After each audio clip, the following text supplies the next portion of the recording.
வாங்க வாங்க ஆண்டி, எப்படி இருக்கீங்க? நல்லா இருக்கேன்ப்பா. அம்மா இல்லையா? அம்மா கொஞ்சம் வெளியில போயிருக்காங்க ஆண்டி. நீ இன்விடேஷன் கொடுத்துட்டு போலான்னு வந்தேன். அது கல்யாணமா ஆண்டி? ஆமாம்மா. உங்களுக்கா? திமிரு தானே உனக்கு, என் பொண்ணுக்கு. ஆளை பார்த்தா டம்மி பீஸா இருக்க, பயங்கரமான ஆளா இருக்கேடா. Sorry aunty. உங்க பொண்ணுக்கு கல்யாணங்களா? Super super super. எப்போ ஆண்டி கல்யாணம்? 20th அன்னைக்குப்பா. 20th அன்னைக்கு கல்யாணங்களா? எங்க ஆண்டி கல்யாணம்? இங்க பக்கத்துல தான்ப்பா. காலையிலங்களா ஈவினிங்களா? காலையில தான்ப்பா கல்யாணம். காலையில தாங்களா? பிரியாணியா சாம்பாருங்களா? பிரியாணி தான்ப்பா.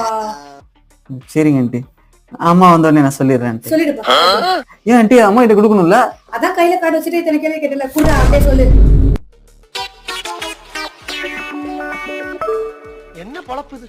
நம்ம வாழ்க்கை எதை நோக்கி பயணமா போய்கிட்டு இருக்குன்னே தெரியலையே. நம்ம யார் வம்புக்கும் போறது இல்ல, யார் தும்புக்கும் போறது இல்ல. நம்ம உண்டு நம்ம சோழி உண்டுன்னு போயிடுறது.